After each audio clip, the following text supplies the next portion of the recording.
안녕하세요. 위키트리 소셜방송 시청자 여러분, 위키트리의 김경희 기자입니다. 오늘은 시인이자 또 뉴포커스의 대표님으로 계세요. 장진성 대표님 모셨습니다. 안녕하세요. 네, 안녕하세요. 네, 일단 저희가 시작하기 전에 약간 축하드릴 일이 있는 것 같아요. 네, 어떤 일인지 직접 소개를 좀 해주시죠. 이번 영국 런던에서 7월에 올림픽이 진행되지 않습니까? 그러니까 그 문화 행사 차원에서 세계 시인들 204개 나라에서 죄송합니다. 괜찮아요. 네. 각 나라별로 시인 한 명씩을 초청을 해서 일종의 시인 올림픽이라고 해요. 그래서 거기에 제가 북한 대표로 참가를 하게 됐습니다. 원래 굉장히 저희가 참가 소식을 또 외신을 통해서 더 막 활발하게 알려졌던 것 같아요. 우리 언론보다는. 그래서 김정일의 관변 시인이 이제 이런 시 올림픽에 나간다 이런 타이틀로 많이 알려져 있는데 실제로 김정일의 아주 가까이에서 시를 문학 활동을 하셨죠. 가까이에서 한 건 아니고요. 네. 북한은 혹시 아시겠는지 모르겠는데 종이 사정이 매우 어렵지 않습니까? 경제난 때문에. 네네. 그러니까 북한에는 두 개의 권력이 있어요. 일단 하나는 물리적 권력 독재이고 다른 하나는 감성 독재인데 이 감성 독재에서 가장 중요한 게 선전선동 정책이 아닙니까? 근데 이것을 하자고 보니까 소설 같은 경우에는 이 종이 사정 때문에 이거 출판하기도 어렵고 또 보급하기도 어렵고 그래서 북한은 이 시로 많이 주민들에게 감성 호소를 많이 하고 있습니다. 그렇기 때문에 북한에서는 시인들을 일종의 귀족 시인이라고 해요. 그러니까 똑같은 작가들 중에서도 시인들을 많이 좀 우대하는 편이거든요.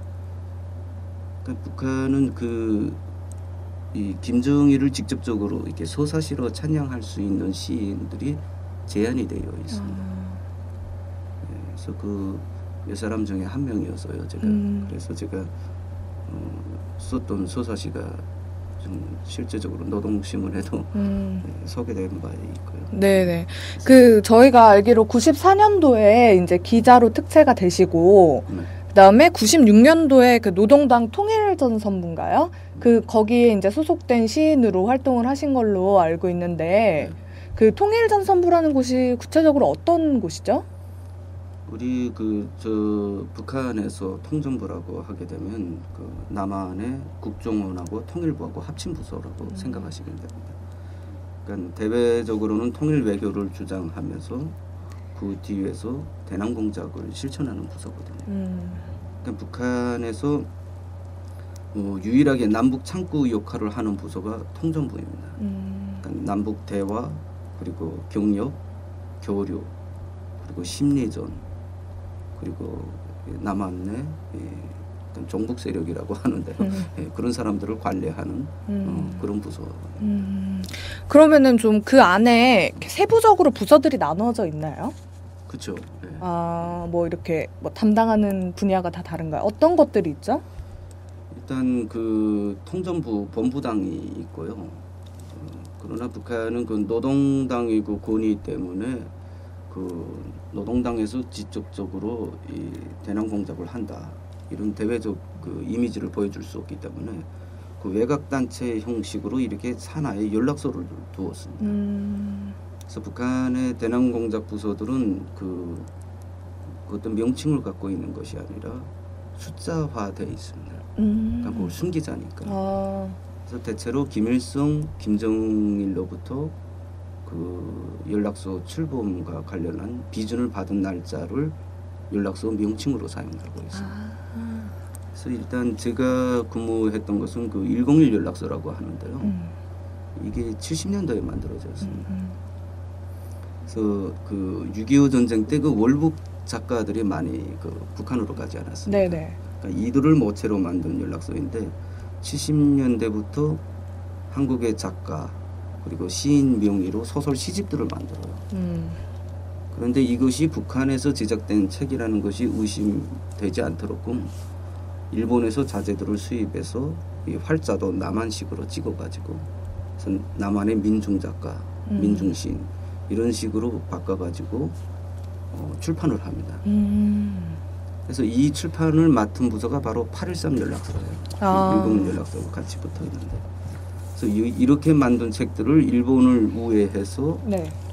그때 당시 7, 80년도에 그 불온소속이라고 하죠. 네네네. 그런 것들을 많이 이렇게 침투를 시켰던 그런 연락서고. 그리고 26 연락서라고 있는데 그 아마 과거 운동권에 계셨던 분들은 999 소리 방송이라면 아마 굉장히 잘 아실 겁니다. 네.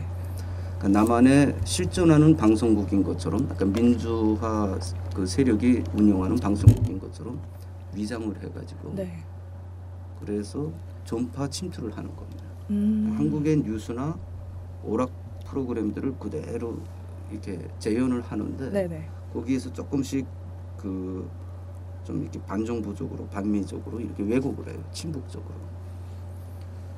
그래서 이 이륙연락소가 그 얼마 전에 그 제가 한번 기사를 보니까 동아일보에 나왔던 것 같은데요.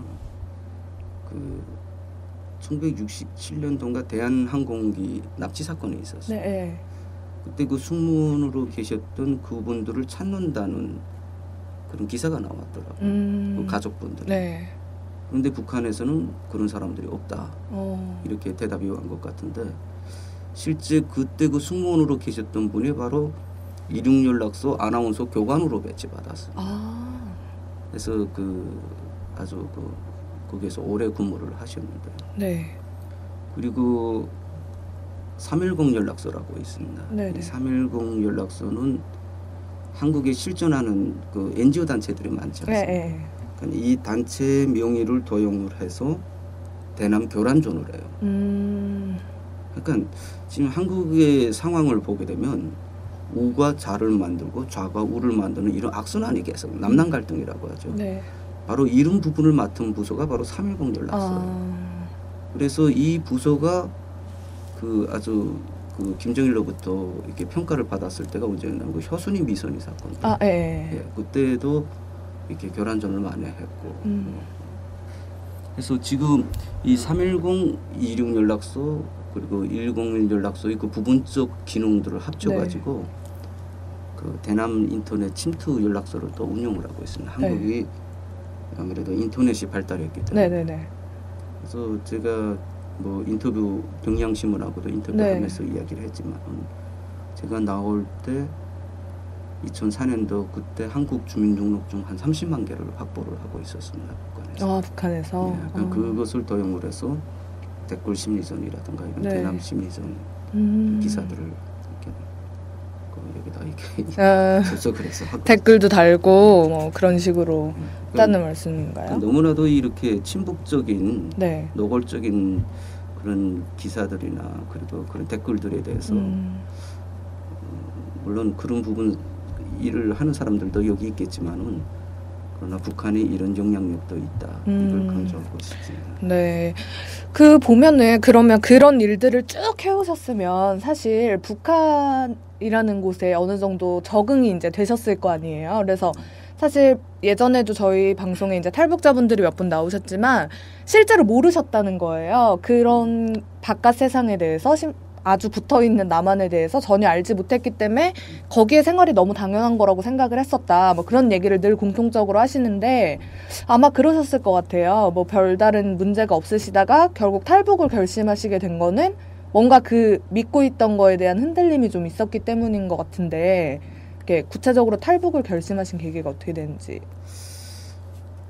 일단 저는 94년도 그때 처음 음악대학을 졸업하고 그리고 방송연예 2년 방송연예라면 우리 그 KBS 나갔던 거죠.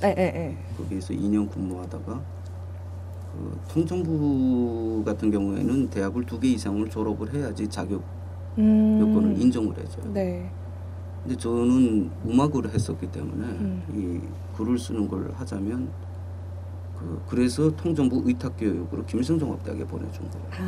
그래서 그 기간이 좀 있었고요. 근데 제가 94년도 졸업할 때까지만 해도 대한민국이란 국호를 몰랐어요. 정말요?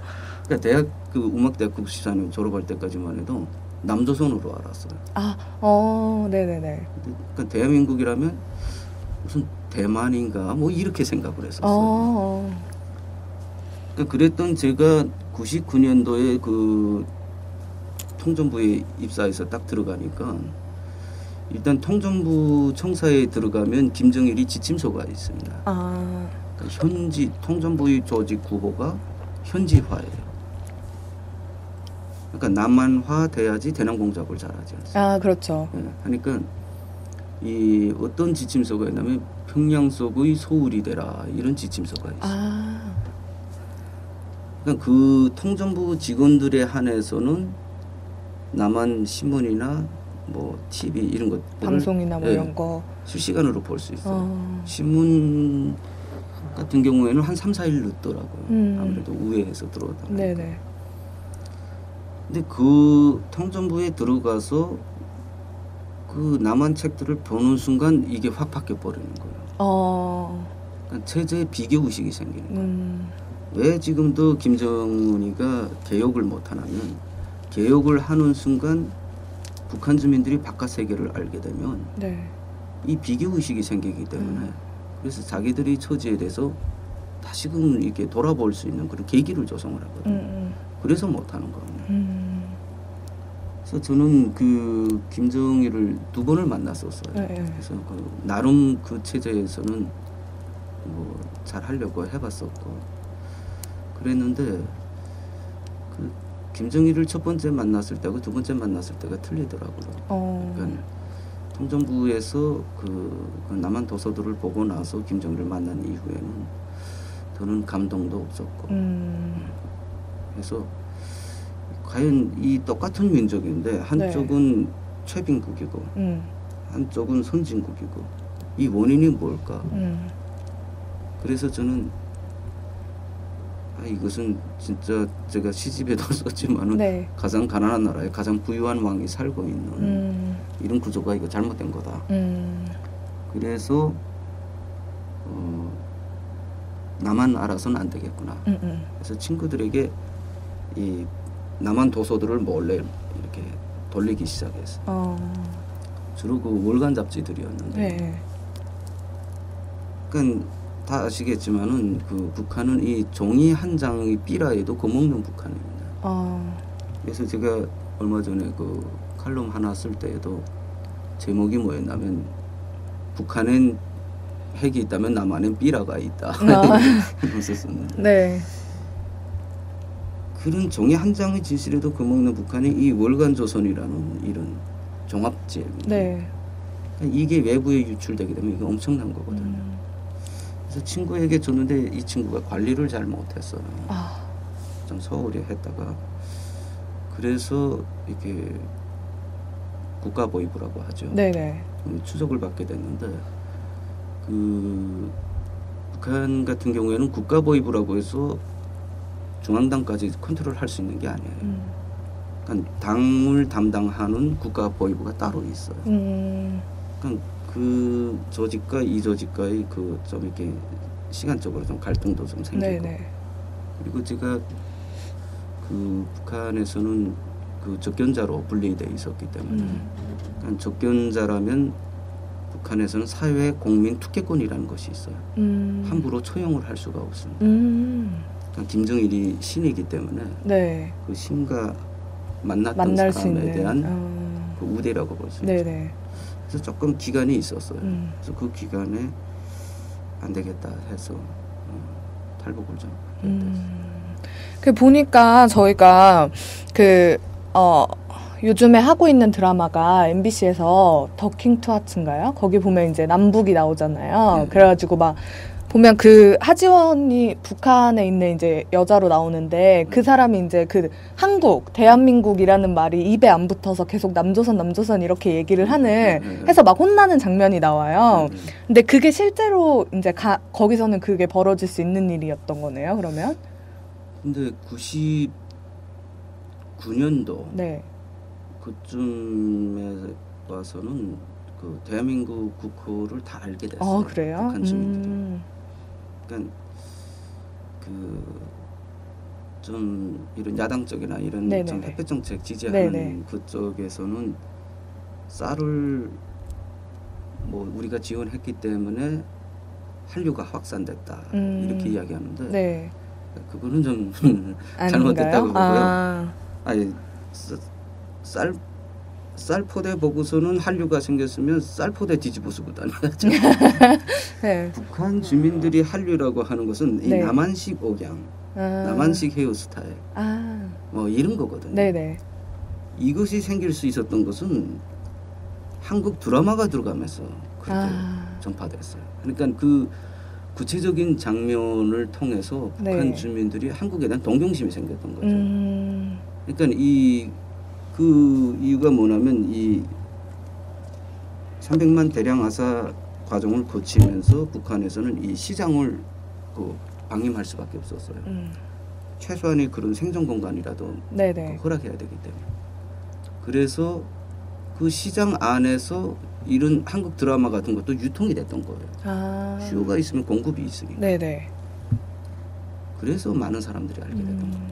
역시 좀 문화가 아무래도 이렇게 네, 들어가긴 그렇죠. 좀 빠른 것 같아요. 그래서 아마 시를 쓰시는 그 역할을 맡으셨지 않았나. 문화가 그런 역할들을 하기 때문에 이런 생각도 드는데, 그 제가 쓰신 시 중에 특히 내 딸을 100원에 팝니다. 가장 유명한 시기도 하고, 내용이 저는 이게 실화라고 듣고 나서 이제 그 내용을 살펴봤거든요. 근데 진짜 그게 믿을 수가 없었어요. 엄마가 이렇게 목에 대충 이렇게 내용을 소개해드리면 엄마가 목에 이렇게 100원에 판다라는 내용의 그거를 걸고 있다가 100원을 주니까 또 엄마가 얼른 뛰어가서 먹을 걸 사다가 딸의 입에 넣어주는, 이게 실제로 있었던 일인가요? 그렇죠. 실화. 북한은 두 개의 계층이 있어요. 네. 지금 현재 그 배급 계층과 시장 계층이라고 볼 수 있죠. 그러나 그 94년도 그때까지만 해도 하나의 계층밖에 없었어요. 그 전민에게 배급을 주고, 그러니까 그 배급을 통해서 북한이 정권이 주민들을 통제하고 관리를 했던 거예요. 그러니까 통치 수단이죠. 그런데 이 배급제가 붕괴되면서 이것을 주민들에게 자 이제부터 쌀을 못 주니까 당신들끼리 알아서 먹어라 하고 알려줬으면, 진실을 알려줬으면 많은 사람들이 굶어 죽질 않아요. 그런데 북한 정권은 이 체제의 자존심으로 준다 하면서 계속 못 줬거든요. 그러니까 그 사이에 아무런 재산도 없고 그냥 국가에서 주는 배급만 받고 살던 사람들이 쌀이 없잖아요. 네. 그러니까 그 기간에 그렇게 무리 죽음이 난 겁니다. 그러니까 그때 상황이 그 평양시에서 일어난 상황이었는데요. 그래서 북한에서는 이 공개 처형들을 시장에서 많이 해요. 그러니까 우리가 알아야 될 것은 이것을 그 북한의 인권의 한 단면을 보여주기도 하는데요. 북한에서의 공개 처형은 형벌이 아니라 교양 목적이에요. 일종의 선동 수단이기도 합니다. 그래서 북한은 그 2000년에 김정일이가 어떤 지시를 줬냐면 그 국가보위부에 계시다가 오신 분도 그 책을 썼어요. 네. 공개 처형을 하도 하는데 이 주민들이 자극을 안 받으니까 그 김정일이가 국가보위부에 뭐라고 지시를 줬냐면 사형을 할 때 가슴을 쏘지 말고 머리를 쏘라. 그래서 내가 터지는 걸 보고 사람들이 더 자극받도록 하라. 더 끔찍하게. 네. 그러니까 그 북한의 공개 처형 그 인터넷에 올라온 동영상이 네네네. 있어요. 북한에서 몰카로 찍어가지고 네네네. 거길 보면 머리부터 이렇게 쏴요. 근데 이제는 북한이 그것도 안 되니까 최근 얼마 전에 박격포로 쐈다고 그러지 않습니까? 네. 그러니까 이 공개 처형 수위도 계속 강경해지는 겁니다. 그러니까 이런 시장에서 그러니까 이 사람들이 많이 모여야 되기 때문에 시장에서 진행되는데, 저는 그때 그 시장 옆을 지나다가 많은 사람들이 모여 있는 것을 보고 공개 처형하는구나 네. 이렇게 생각했어요. 그런데 대체로 그런 공개 처형이 있을 때는 굉장히 조직적이에요. 군중들이. 근데 굉장히 자유분방하기 때문에 그 인파 속을 뚫고 들어가 보니까 그 딸을 100원에 판다는 그 문구를 목에 걸고 어머님이 서 있고 실제 그 딸이 있고. 그러니까 주변에 있던 사람들이 그 많은 그 욕을 하죠. 저게 네. 어머니냐. 그랬는데 나중에 한 군인이 보다 못해서 네. 100원을 주면서 내가 데려가겠다. 근데 이 여인이 그 돈을 쥐고 어디론가 막 달려가는 거예요. 네. 그러니까 사람들이 그 어린 딸에게 야, 전 내 어머니 맞냐? 왜 도망치냐? 네, 도망가니까. 그러니까 돈이 목적이었냐? 네. 그것도 큰 돈이 아니고 100원인데. 고작 100원인데 그 100원이면 빵 한 봉지 살 수 있는 돈이었어요. 그랬는데 갑자기 그 봉우리라고 다 생각했었어요. 사람들이 너무 말이 없어서. 네. 근데 그 봉우리라고 생각했던 여성이 아저씨 하면서 달려오는 모습을 보고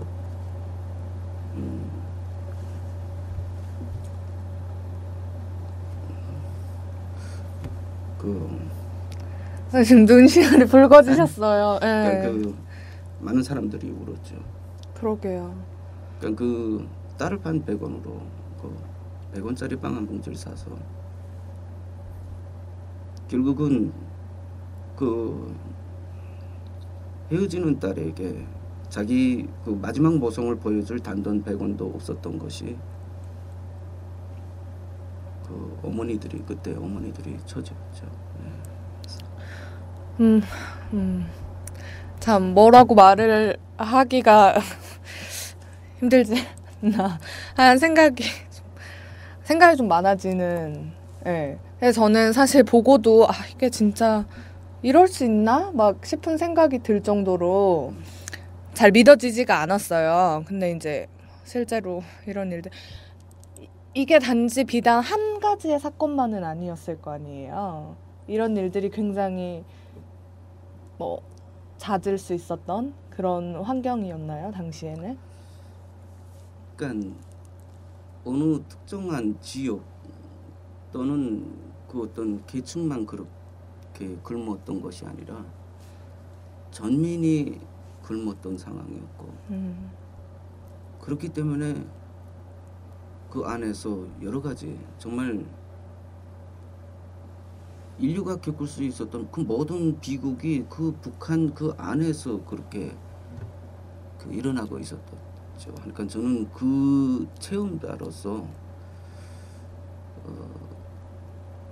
그 체제에서는 그래도 나름 그 잘하려고 해봤던 그랬지만은 이것은 그 양심으로 봤을 때는 이것이 내 길이 아니다 이런 생각을 하게 됐어요. 그래서 이제 한국으로 2004년 초에 오시고 나서 이제 뉴포커스라는 어떤 탈북자 신문을 만들게 되시죠. 그래서 여러 가지 활동을 많이 하고 계시는데 특히 뉴포커스가 굉장히 좀 정확한 북한의 소식통이라고 할까요? 그렇게 알려져 있어요. 북한 내 소식을 가장 좀 정확하고 빠르게 알려줄 수 있는 그런 곳으로 알려져 있는데 뉴포커스 그 정보들 어떻게 얻으시나요? 이거 물어봐도 되는지 모르겠는데 어떻게 얻으시죠? 좀 비밀이라고도 할 수 있는데요. 네. 근데 지금 인터넷상을 보면 북한 관련 뉴스들이 거의 매일같이 북한에서 뭐 어떤 일이 일어났다 하는 식으로 후에는 그 기사에 대한 그 어떤 정정 보도나 그런 책임적인 모습을 그런 건 쓴 전혀 없이 그냥 터뜨리고 보자는 식으로 이렇게 많은데 그러니까 물론 그 중에는 그 진실된 기사들도 있고요. 그러나 가령 예컨대 이번에 북한이 3월 1일부터 준전시 태세를 선언을 했어요. 전민에. 네. 그랬을 때 그 준전시 태세를 북한에 돌입했다고 보도한 데는 우리밖에 없습니다. 그러니까 우리가 보도한 지 한 3일 있다가 그 북한 노동신문들을 보니까 그 군 입대, 뭐 네. 117만 입대, 네. 뭐 이런 광풍이 벌어졌는데요.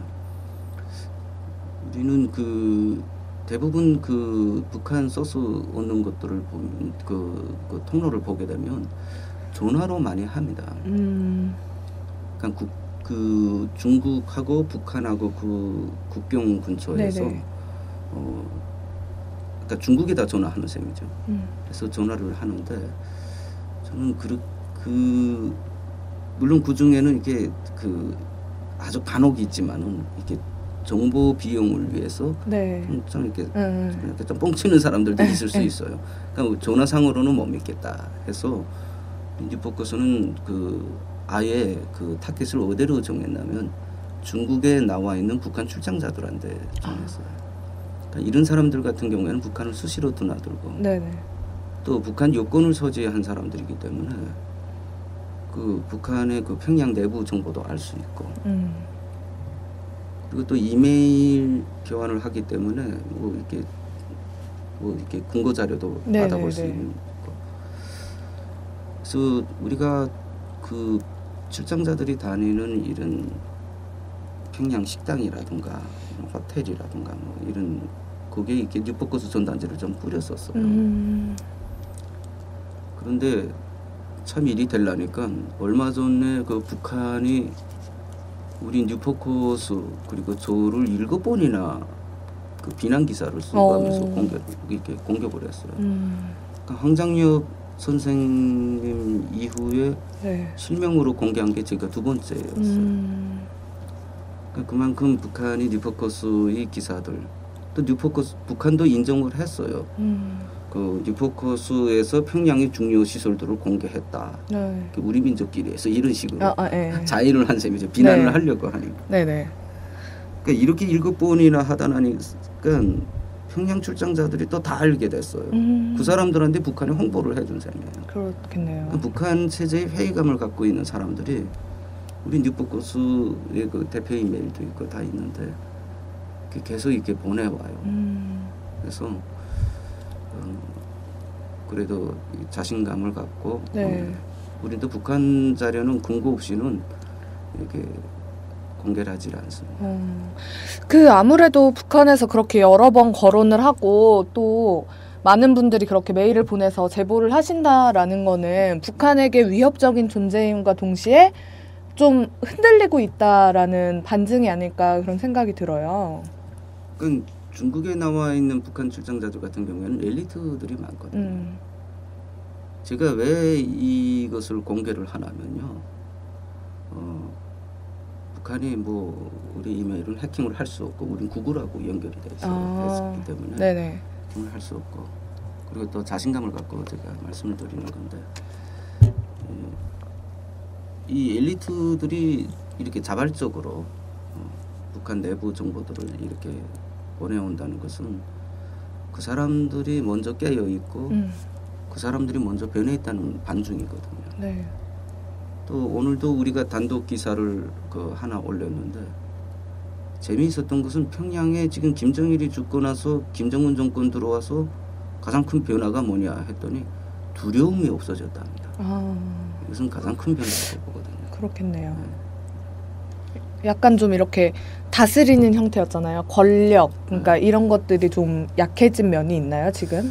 그러니까 이 숙청이란 것도 네. 어떤 결속력이라든가 그리고 어떤 확실한 리더십이 있을 때 이것을 강행할 수가 있어요. 그런데 지금 김정은이는 숙청을 통한 리더십보다도 무엇인가 이렇게 아우르는 얼마 전에 김정은이가 스킨십을 많이 한다고 그런 기사도 나왔었는데 그래서 우리가 그 기사를 보고 분석을 어떻게 했냐면 김일성, 김정일 때에는 주민들이 다가가는 수령이었어요. 네. 그리고 신변 보호상 막는 그런 관계였는데 김정은이가 먼저 이렇게 다가가서 주민들에게 스킨십을 한다는 것은 이것은 신격화 구걸이다고요. 그러니까 우리가 지금 북한에 대해서 아셔야 할 것은요. 자꾸 김정일 정권 연장선에서 북한을 보려고 해요. 네. 또 북한 위정자들은 그렇게 봐주길 원해요. 외부 세계가. 그러나 분명한 변화는 있습니다. 그러면은 저희가 사실 뉴포커스 얘기를 계속 하고 있는데 뉴포커스라는 곳을 이제 만드시기 전에는 굉장히 좀 언론에도 출연을 자제하려고 하시고 그랬던 걸로 기억을 해요. 그래서 사진 자료도 굉장히 찾기가 힘들고 뭐 이런데 그 이유가 제가 알기로 이제 그쪽에 가족이 계시다고 들었는데 맞나요? 네, 부모님 계시고 그래서 그것이 사실은 큰 아픔이기도 한데요. 이 탈북자들한테는 여기 한국에 와서 가장 많이 받는 질문 중 하나가 그래, 행복하냐 이렇게 질문을 해요. 그런데 탈북자들은 웃어도 다 웃지 못해요. 좋은 일이 있으면 그 좋은 일 때문에 두고 온 사람들 자꾸 생각나고요. 그렇기 때문에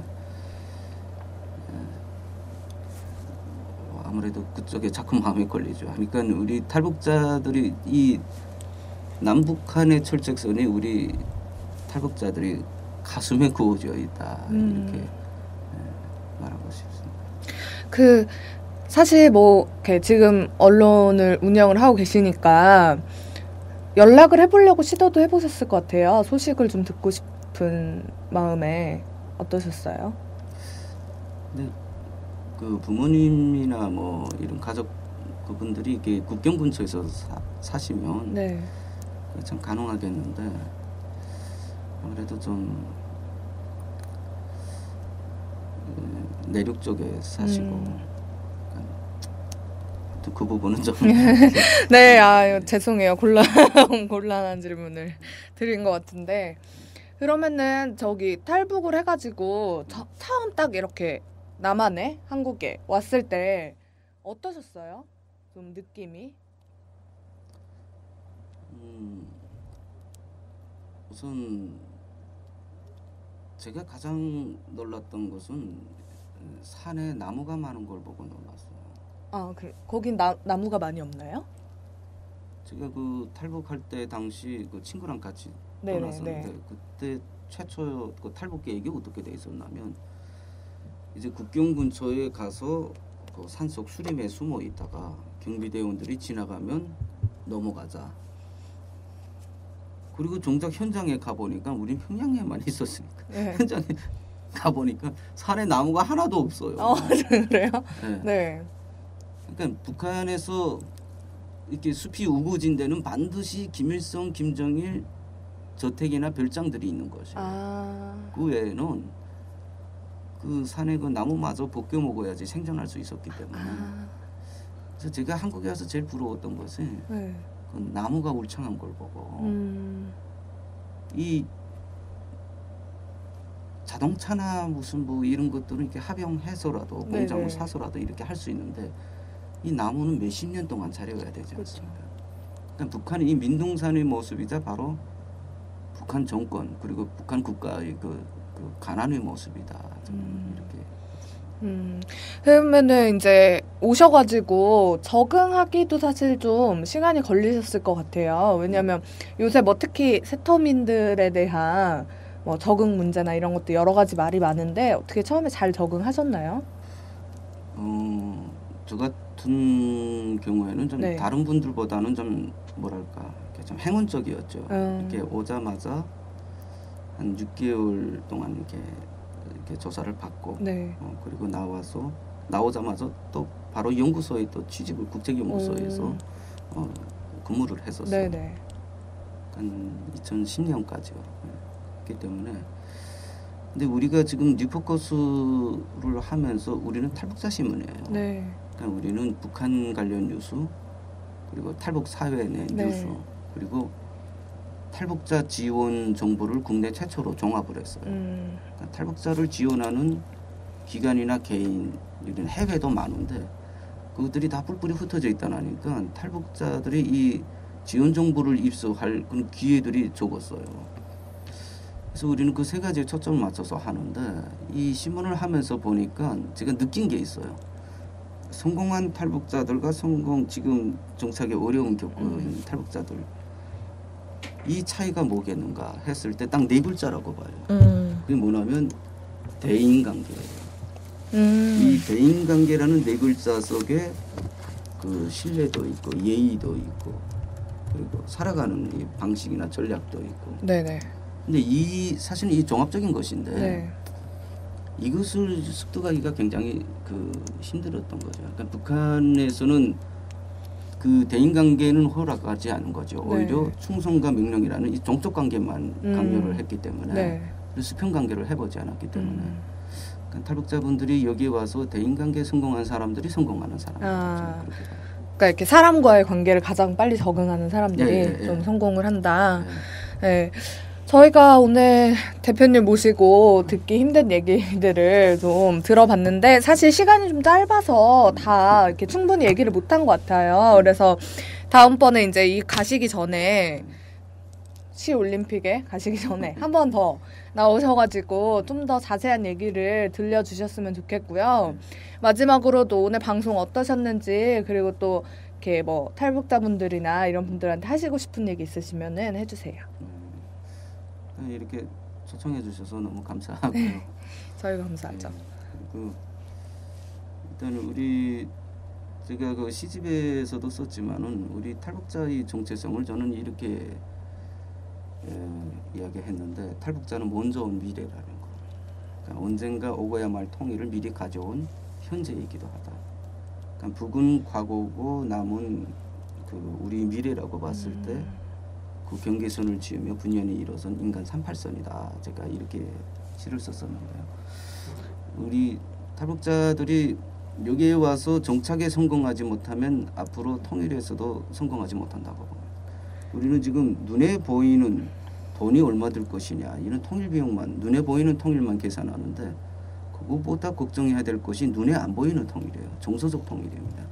그러니까 이런 것을 하자고 해도 남한 국민들이 탈북자 2만 명을 통해서 통일 훈련을 해야 된다고 봅니다. 근데 아직까지도 북한에 대해서도 그리고 탈북자 문제에 대해서도 조금 좀 네. 아쉬운 점은 있지만은요. 네. 그리고 제가 이게 한국의 젊은이들 그 한마디만 말씀드린다면 네. 저를 비롯해서 2만 4천 명의 탈북자분들이 여기 한국으로 오는 과정에 정말 목숨을 걸고 왔습니다. 그러니까 탈북 그것은 체제의 탈출만 의미하는 것이 아니라 떠날 때 이미 목숨을 버리지 않으면 안 되는 목숨의 탈출이기도 해요.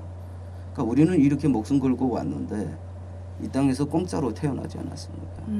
그러니까 이러한 대한민국의 자유의 이 복으로 알아주시면 하는 바람이 이 탈북자가 말씀드리고 네. 싶은 것입니다.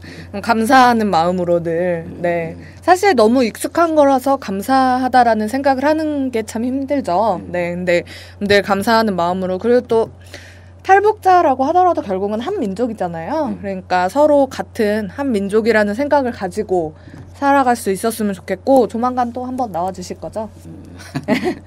네네. 오늘 시청해주셔서 감사하고요. 오늘 방송 여기서 마치도록 하겠습니다. 감사합니다.